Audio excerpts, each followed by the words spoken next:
வணக்கம். இன்றைய மாவட்ட செய்திகள். சத்தியமங்கலம் புலிகள் காப்பகத்திற்குட்பட்ட 10 வன சரகங்களில் ஏராளமான காட்டுப்பன்றிகள் உள்ளன. உணவு தேடி காட்டுப்பன்றிகள் வனப்பகுதியை ஒட்டியுள்ள கிராமங்களுக்குள் புகுந்து பயிர்களை நாசம் செய்கின்றன. கிராமத்திற்குள் புகுந்த 3 காட்டுப்பன்றிகளை விவசாயிகள் பிடித்து மினி ஆட்டோவில் வனப்பகுதிக்குள் விட கொண்டு சென்றனர். ஆசனூர் வன பாதுகாப்பு படை அதிகாரிகள் தடுத்து காட்டுப்பன்றிகளை எடுத்து சென்ற விவசாயிக்கு 40,000 ரூபாய் அபராதம் விதித்தனர். இதை கண்டித்து விவசாயிகள் ஆசனூர் மாவட்ட வன அலுவலகத்தை முற்றுகையிட்டனர். அபராதத்தை ரத்து செய்ய வேண்டும், வனச்சரகர் மீது நடவடிக்கை எடுக்க வேண்டும் என மாவட்ட வன அலுவலரை சந்தித்து மனு அளித்தனர். விசாரணை நடக்கிறது. அம்பேத்கரின் 69ஆம் ஆண்டு நினைவு தினத்தை முன்னிட்டு சென்னை திருவொற்றியூர் டோல்கேட் அருகே உள்ள அம்பேத்கரின் சிலைக்கு திமுக, அதிமுக, பாரதிய ஜனதா உள்ளிட்ட கட்சியினர் மாலை அணிவித்து மரியாதை செலுத்தினர். விசிகாவினர் மேளதாளங்களுடன் கோஷமிட்டு மாலை அணிவிக்க வந்திருந்தனர். பாரதிய ஜனதாவின் மூத்த தலைவர் தமிழிசை மாலை அணிவிக்க வந்தார். பாரதிய ஜனதாவினரின் கொடிகளை சிலை அருகே கொண்டு செல்லாதீர்கள் என கூறி மதவாத சக்தி என கோஷம் எழுப்பியதாக கூறப்படுகிறது. இதனால் இரு தரப்பினருக்கும் இடையே வாக்குவாதம் ஏற்பட்டது.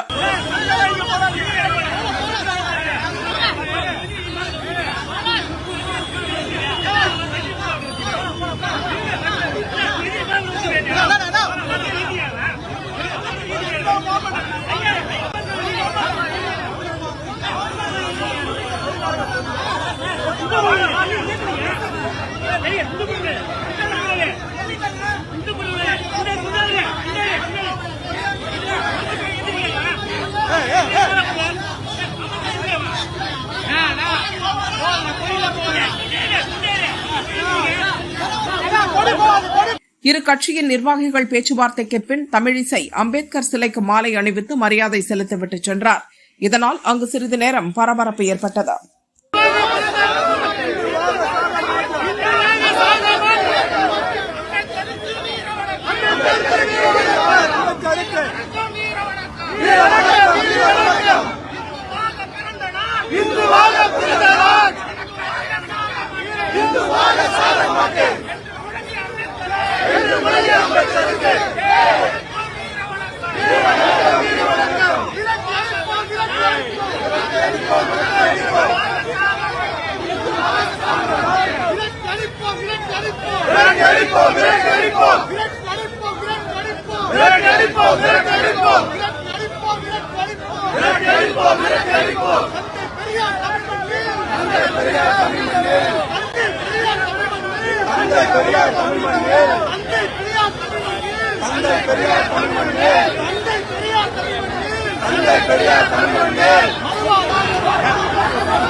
வேலூர் மாவட்டம் குடியாத்தம் நாகல் கிராமத்தை சேர்ந்தவர் மகாலிங்கம் டிரைவர். இவரது மனைவி யசோதா குடியாத்தம் அருகே தனியார் காலனி தொழிற்சாலையில் மாதம் 8,000 ரூபாய் சம்பளத்திற்கு வேலை செய்கிறார்.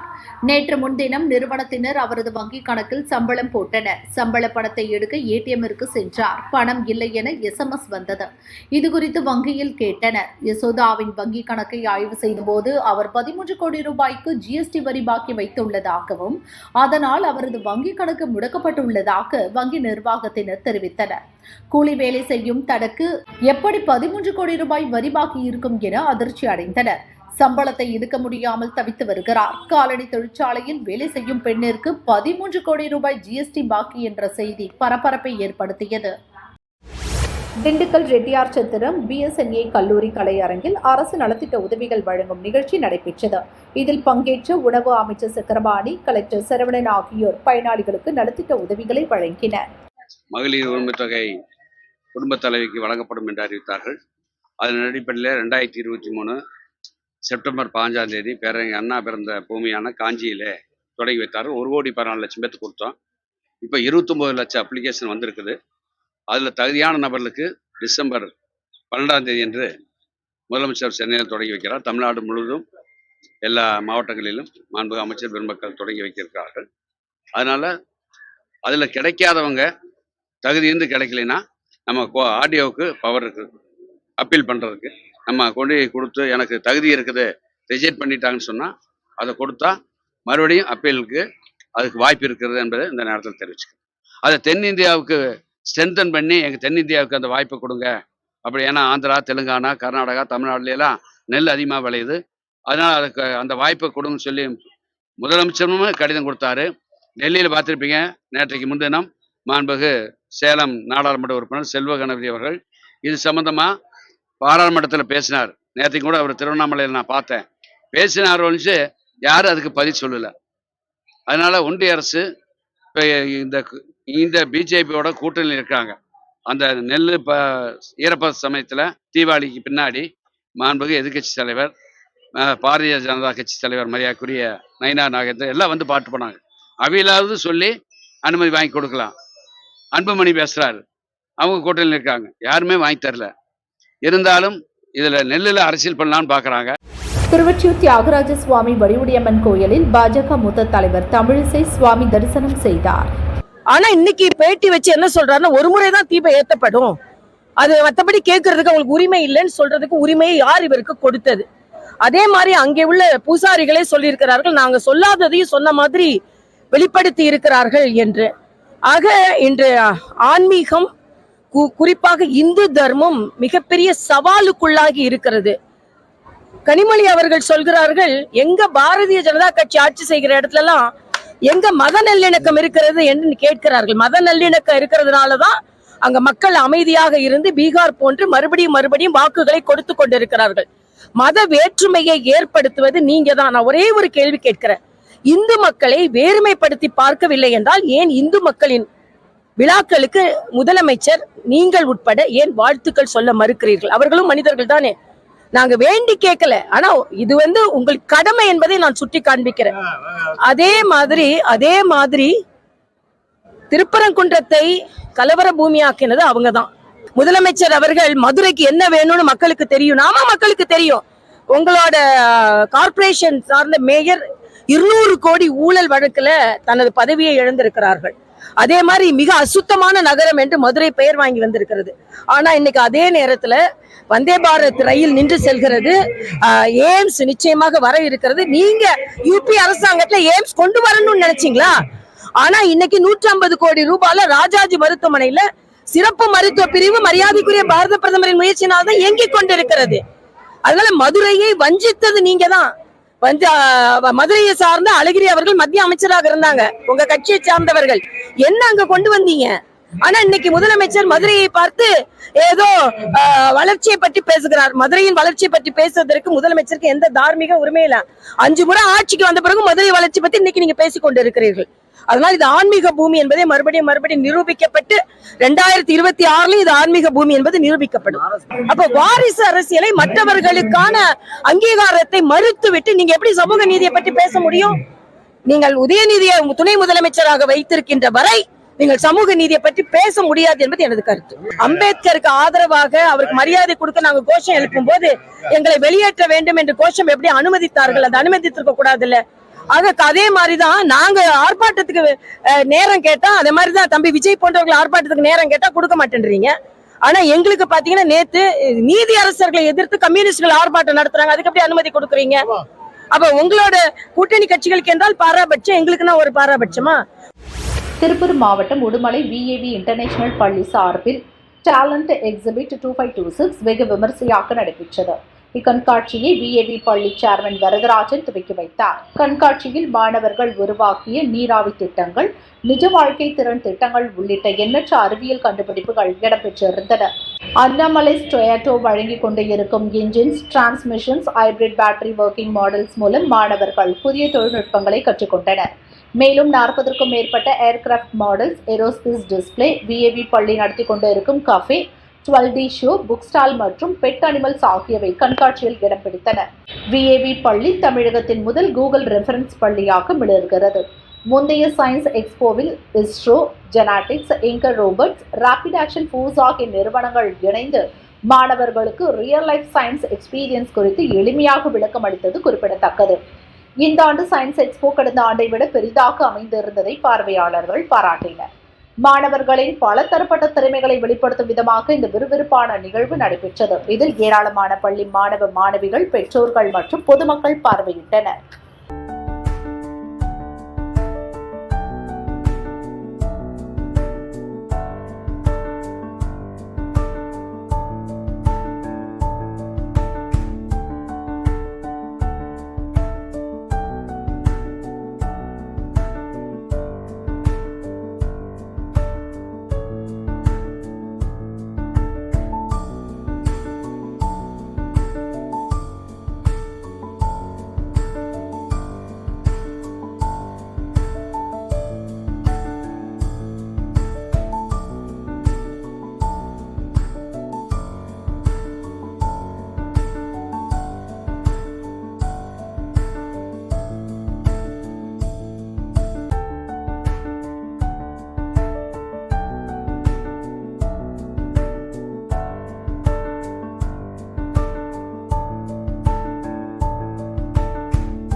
ஈரோடு மாவட்டம் சத்தியமங்கலம் புலிகள் காப்பகத்திற்கு உட்பட்ட சத்தியமங்கலம் வனச்சரகம் பெரும்பள்ளம் அணை அருகே வனப்பகுதியையொட்டி விஜயன் என்பவரது தோட்டத்தில் மக்காச்சோளம் பயிரிடப்பட்டிருந்தது.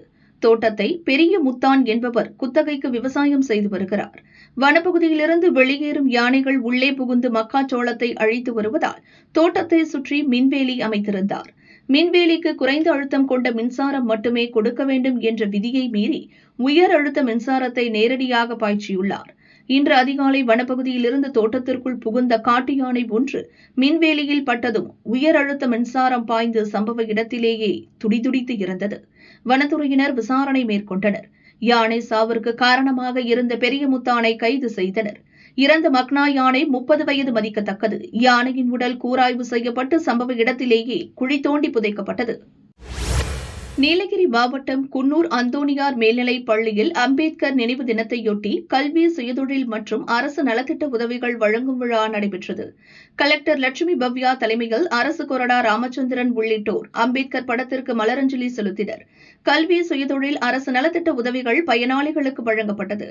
இந்நிகழ்ச்சியில் டிஆர்ஓ நாராயணன், கூடுதல் கலெக்டர் அபிலாஷா கபூர், மகளிர் திட்ட இயக்குநர் ஜெயராமன், கால்நடை பராமரிப்புத்துறை இணை இயக்குநர் பாலகிருஷ்ணன், தோட்டக்கலை இணை இயக்குநர் சிபிலா மேரி, நகராட்சி தலைவி சுசீலா, நகராட்சி திட்டக்குழு உறுப்பினர் ராமசாமி உட்பட பலர் பங்கேற்றனர். இந்நிகழ்ச்சியில் பங்கேற்ற 600க்கும் மேற்பட்டவர்களுக்கு சிக்கன் பிரியாணி வழங்கப்பட்டது.